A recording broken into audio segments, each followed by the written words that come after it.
إن الحمد لله نحمده ونصلي على رسوله الكريم أما بعد فأعوذ بالله من الشيطان الرجيم بسم الله الرحمن الرحيم সামনে কিভাবে দেশ পরিচালনা করবেন সে বিষয়ে আমি আমার তরফ থেকে কিছু পরামর্শ দেব যারা দায়িত্ব গ্রহণ করবেন অন্তর্বর্তীকালীন সরকার এবং পাশাপাশি যদি কোনো নির্বাচন দেওয়া হয় ও নির্বাচন যারা দায়িত্ববান হবেন তাদের জন্য আহলে হাদিস আন্দোলনের পক্ষ হইতে আমি একজন আহলে হাদিসের সদস্য হয়ে কিছু পরামর্শ দেব।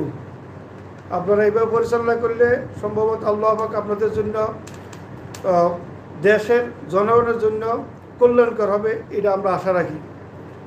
প্রথমত যারা শহীদ হয়েছেন, যারা এই স্বৈরাচার সরকারকে শাসককে বিতাড়িত করার জন্য যারা শহীদ হয়েছেন তাদের পরিবারকে সরকারি পক্ষ হইতে এবং যারা হত্যা করছেন তাদের বিচার ব্যবস্থা করিয়ে বিচার করার পরে তাদের থেকে প্রয়োজন অর্থদণ্ড উদ্ধার করে সরকারের পক্ষ থেকে প্রত্যেকটা ফ্যামিলিকে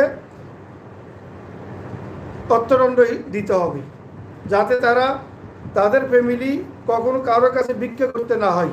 ওইরকম একটা অনুদান সরকারি পক্ষ থেকে দিবে, যেটার পরিমাণ একটা জানের পরিবর্তে 100টা ওঁটের পরিমাণ সমপরিমাণ ক্যাশাস নিবি যারা হত্যা করছে তাদের থেকে। যদি সরকার তাদের থেকে টাকা উদ্ধার করতে ব্যর্থ হয় তাহলে সরকারের তরফ থেকে তাদের ফ্যামিলিকে কমপক্ষে 50 লক্ষ টাকা করে একবারের জন্য তাদেরকে দিয়ে দিবে, যারা শহীদ হয়েছেন এই স্বৈরাচার শাসকের বিপক্ষে আন্দোলন করতে গিয়ে। 2 নম্বর পয়েন্ট, যারা গুলিবিদ্ধ হয়ে হাসপাতালে আছে এবং সরকারিভাবে তাদের চিকিৎসা করবে এবং তাদের জন্য মাসিক ভাতার ধার্য করবে। মাসিক ভাতার ধার্যের পরিমাণ হবে বাংলাদেশের একজন সরকারি সেকেন্ড লেফটেন্যান্ট পদে নিয়োগপ্রাপ্ত অফিসার যে পরিমাণ তার স্কেল দেওয়া হয় ওই পরিমাণ স্কেল। তাহলে একটা ফ্যামিলির জন্য তার ফ্যামিলি পক্ষ থেকে পঙ্গুত্ব হওয়ার কারণে, অ্যাক্সিডেন্ট হওয়ার কারণে তার এই ভাতাটা তার জন্য চাকরির উপযুক্ত হওয়ার আগ পর্যন্ত পাবে এবং তার সমস্ত চিকিৎসার খরচ সরকারিভাবে করা হবে।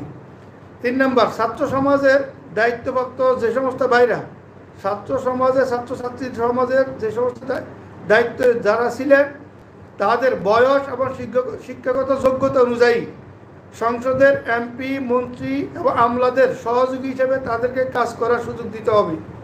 4 নম্বর, ছাত্রছাত্রীদের আন্দোলনের সাথে জড়িত, ছাত্রছাত্রীদের মধ্যে আন্দোলনের সাথে জড়িত যারা সক্রিয়ভাবে জড়িত এবং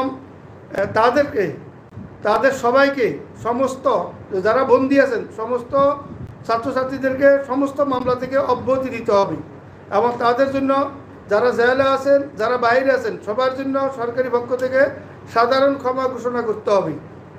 5 নম্বর, আন্দোলনের সাথে জড়িত সবার জন্য ভারতীয় এবং আভ্যন্তরীণ দেশের শত্রুদের থেকে তাদের জন্য পূর্ণ নিরাপত্তা নিশ্চিত করতে হবে।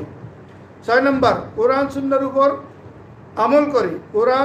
উপর আমল করে এমন ব্যক্তিদেরকে যারা কোরআন সুন্নাহর উপর আমল করে এমন ব্যক্তিদেরকে আলেম ওলামাদের পরিষদ গঠন করে ধর্ম মন্ত্রণালয়, ইসলামী ফাউন্ডেশনের দায়িত্ব তাদের হাতে দিতে হবে এবং দেশকে ইসলামী শিক্ষায় শিক্ষিত বাস্তবায়ন করতে হবে।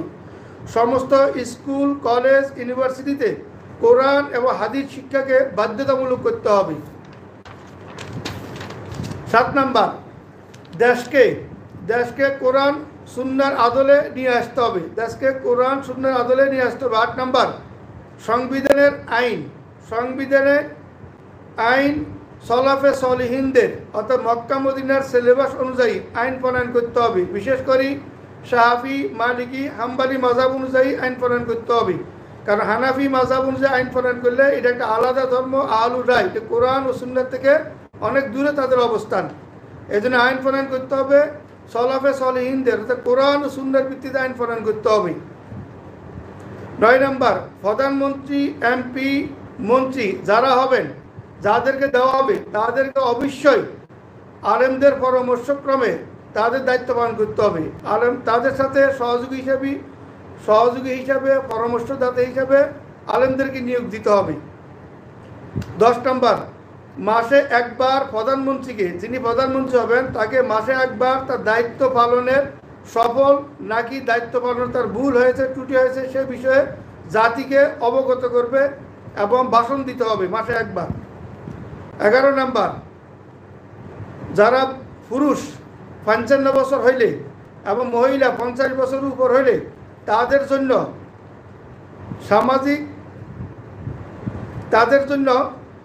সামাজিক কাজ ব্যবস্থার উপর, সামাজিক খরচের ব্যবস্থার উপর ভিত্তি করি তাদের জন্য মাসিক বেতনের ধার্য করতে হবে, তাদের মাসিক ভাতা ধার্য করতে হবে, যাতে একজনের বেতন দিয়ে দুজন চলতে পারে। একটা সমাজে একজন ব্যক্তির জন্য যতটুকু খানা খরচ লাগে এক মাসে, একজন ব্যক্তিকে 2জন ব্যক্তির সমপরিমাণ ভাতা দিতে হবে।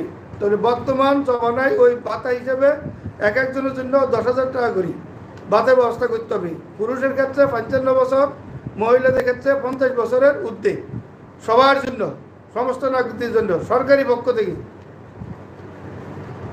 12 নাম্বার, প্রবাসীদের প্রবাস জীবন যাদের 10 বছর যদি প্রবাস জীবন থাকে ওই অনুপাতে 2 ব্যক্তির পরিমাণ খাদ্যের টাকা ভাতা হিসেবে তাদেরকে প্রদান করতে হবে। হিসাব অনুযায়ী যদি একজন প্রবাসী 10 বছর বিদেশ করে, সে যদি 10 বছর পরে বিদেশ থেকে গিয়ে বাংলাদেশে কোনো কিছু করার শক্তি না পায়, তাহলে তার জন্য ভাতা নিশ্চিত করবে মাসে 10,000 করি বর্তমান হিসাব অনুযায়ী, খাদ্যের হিসাব অনুযায়ী। যদি কেউ 15 বছর প্রবাস জীবন কাটায় তাদের জন্য 15,000 করি, আর যদি 20 বছর কাটায় তাদের জন্য 20,000 করি ভাতা ধার্য করবে মাসিক ভাতা হিসাবে। এটা সরকারি ভাতার স্কেল অনুযায়ী, এবং বছরের স্কেল অনুযায়ী প্রতি বছরে তাদের জন্য 200 টাকা করি স্কেল হিসেবে বাড়তি বেতন হিসেবে দেওয়া হবে। এভাবে প্রবাসীদের জন্য সুযোগ সুবিধা দিতে হবে। 13 নাম্বার, দেশ পরিচালনার ক্ষেত্রে বিবাহ, বাড়ি করা, কৃষিকাজ করা, কারখানা তৈরি করা, ব্যবসা করা, গাড়ি কিনা, এই ক্ষেত্রে বাংলাদেশ সরকারকে 2জন সাক্ষীর ভিত্তিতে সুদমুক্ত লোন দিতে হবে। লোনের পরিমাণ হাই লেভেল হোক, নিম্ন লেভেল হোক, একটা নির্ধারণ করে দিবে। সর্বনিম্ন 10 লক্ষ টাকা, সর্বোচ্চ 50 লক্ষ টাকা, এর উপরে লোন দেওয়া যাবে না, সুদমুক্ত লোন দিবে। 14 নাম্বার, ব্যাংকগুলো সুদমুক্ত করে গ্রাহকদের টাকা আমানত হিসেবে রাখার দরুন তাদের টাকা থেকে কর্তন করে 20,000 যেমন 400 টাকা, এভাবে কর্তন করে তাদের টাকা থেকে ব্যাংক কর্মকর্তাদের বেতন চালাবে। ব্যাংক কর্মকর্তাদেরকে সরকারের আওতায় নিয়ে আসতে হবে। 15 নাম্বার, জানা, হত্যা, চুরি, ডাকাতি, মদ পান এগুলোর বিধান কোরআন সুন্নাহ অনুযায়ী করবে।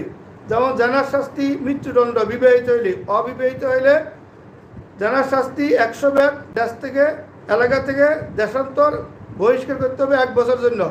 হত্যার জন্য কেসাস নিবে অথবা হত্যা অনুযায়ী অর্থদণ্ড নিতে পারবে, যাকে দিয়াত বলা হয়। চুরির জন্য হাত কাটা হবে, চুরির জন্য সতর্ক করার পর হাত কাটা হবে। ডাকাতির জন্য হাত পা কাটা হবে। মদ পানের জন্য 80 বেত দেওয়া হবে নেশাগ্রস্তের জন্য। এগুলো বিধান কোরআন ও সুন্নাহ অনুযায়ী বাস্তবায়ন করতে হবে, ফয়সালা করতে হবে। 16 নাম্বার, নিসাব পরিমাণ টাকা হলে দেশকে পরিচালনার আগানোর জন্য নিসাব পরিমাণ কারো যদি সম্পত্তি হয়, প্রত্যেক ব্যক্তি থেকে জাকাত উত্তোলন করে সরকার জাকাত উত্তোলন করবে, জাকাত পাওয়ার ব্যবস্থা করবে। সরকার জাকাত উত্তোলন করে সে জাকাত থেকে সরকার ঋণগ্রস্তকে ঋণ দিবে, মিসকিনদেরকে অর্থ দিবে, ফকিরদেরকে সরকারিভাবে জাকাত দেওয়া হবে। এদেরকে যদি ভাতা দেওয়া হয় এগুলোর থেকে ভাতা দেওয়ার ব্যবস্থা করবে। এবং মুসলিম দেশ হিসাবে মুসলিম দেশের সামরিক বাহিনীদেরকে তাদের এই বেতন থেকে জিহাদ ফি সাবিলিল্লাহ হিসেবে তাদেরকে গঠন করতে হবে, অন্য দেশের সাথে যুদ্ধ করার মতো শক্তি এবং অস্ত্র কেনার মতো জাকাতের টাকা থেকে। বাংলাদেশে হাজার লোক ধনী আছে। নিসাব পরিমাণ সম্পদ বলতে এখন বর্তমান হিসাব অনুযায়ী রূপার 52 তোলা হিসাব অনুযায়ী 70,000 টাকা, 80,000 টাকা যার কাছে থাকবে, এই পরিমাণ সম্পদ যার কাছে থাকবে সে জাকাত দেওয়ার উপযুক্ত হবে। তাহলে এমন সমস্ত ব্যক্তিদের নাম লিস্ট করতে হবে জাকাত উত্তোলন করার সমস্ত লোকদের, এবং জাকাত খাওয়ার উপযুক্ত ওরকম লোকদেরকে সরকারিভাবে জাকাত দেওয়া হবে। তারপরে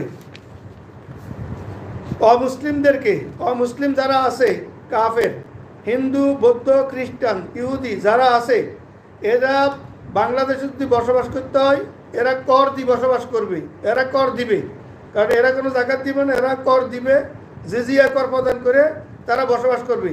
কিন্তু মুসলিম জাকাত দিবে, এজন্য মুসলিম থেকে কর মকুব করতে হবে, মুসলিমদের কোনো কর তোলা যাবে না, কারণ মুসলিম তার সমস্ত সম্পত্তি থেকে জাকাত দিবে, গাড়ির থেকে, ব্যবসার থেকে, বাড়ির থেকে, সব কিছু থেকে জাকাত দিবে।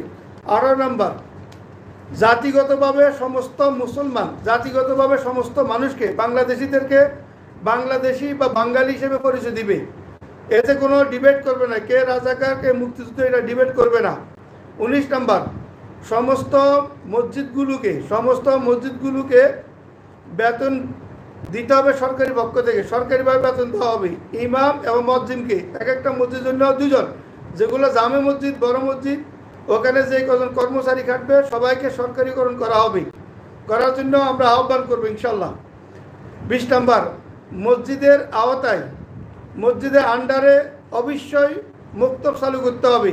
সরকারি বেতন যে সমস্ত ইমাম মসজিদেরা নিচ্ছে তারা ফ্রিভাবে এলাকার মধ্যে মসজিদগুলোতে মুক্তব চালু করবে, মুক্তবের ছাত্রদের থেকে সম্পূর্ণরূপে ফ্রিভাবে পড়ানো হবে। 21 নম্বর, সমস্ত ছাত্রদের মাদ্রাসার, স্কুল, কলেজ, ইউনিভার্সিটির ছাত্রছাত্রীদেরকে শিক্ষা করার জন্য তাদেরকে মাসিক ভাতা ধার্য করতে হবে, যেভাবে সৌদি আরবে ইউনিভার্সিটিতে পড়লে 800 রিয়াল তাদেরকে বেতন দেওয়া হয়, বাংলাদেশ সমান 30,000 টাকা বেতন দেওয়া হয় শুধু পড়াশোনা করার জন্য, তাহলে প্রত্যেকটা ছাত্রের জন্য বেতন ভাতা ব্যবস্থা করতে হবে। 22 নম্বর, যারা বেকার থাকবে 20 বছরের উপরে বয়সে, তাদের প্রত্যেকের জন্য সেনাবাহিনীর লেফটেন্যান্ট, সেকেন্ড লেফটেন্যান্ট হিসেবে, রিক্রুটিং হিসেবে যেই স্কেলে তারা ভর্তি হয় ওই স্কেলের বেতন ধার্য করবে। বাংলাদেশের যত মানুষ আছে 20 বছর থেকে শুরু করি বেকার যতজন বেকার থাকবে, অর্থাৎ একজন সেকেন্ড লেফটেন্যান্টের 3 ভাগের 1 ভাগ বেতন তাদেরকে ভাতা দিবে, সরকারি ভাতা দিবে। 23 নম্বর, চিকিৎসা ক্ষেত্রে সমস্ত ডাক্তার, নার্স সহ সকলকে সরকারিকরণ করতে হবে এবং সরকারিভাবে তাদের দায়িত্ব নিবে, যাতে মেডিকেল চিকিৎসাগুলোতে পাবলিকের যাতে হয়রানি না হয় সেদিকে কড়া দৃষ্টি রাখবে। বাকি পরামর্শ ইনশাল্লাহ পরবর্তী ভিডিওতে আসবে। এগুলো যদি ইসলামীকরণ হিসেবে যদি করতে পারি, এখন বর্তমানে যারা আছে, বিএনপি হোক, জামাত হোক, চরমোনাই হোক, যেই আসুক ক্ষমতায়, তারা যদি ইসলামী কানুন অনুযায়ী যদি দেশকে পরিচালনা করে, কোর্ট যেভাবে আছে এভাবে থাকবে, আদালত যেভাবে আছে এভাবেই থাকবে, সংসদ যেভাবে আছে এভাবেই থাকবে, এবং সেনাবাহিনী যেভাবে আছে এভাবে থাকবে, পুলিশ বাহিনী যেভাবে আছে এভাবেই থাকবে। শুধুমাত্র পরিবর্তন হবে এগুলোর একটু নিয়মকানুন পরিবর্তন হবে, বা শুধু আইন পরিবর্তন করতে হবে। শুধু আইন পরিবর্তন করার সাথে সাথে বাংলাদেশে আমরা মনে করি অবশ্যই শান্তি কায়েম হবে। আর এগুলোর বিপরীত যদি কেউ নিজের থেকে আইন তৈরি করি ও আইনকে বাস্তবায়ন করবে, তাহলে বাংলাদেশের জন্য কিয়ামত পর্যন্ত লানত থাকবে। বাকি আমার বক্তব্য এখানে শেষ করলাম। জাযাকুমুল্লাহ খাইরান, আসসালাম।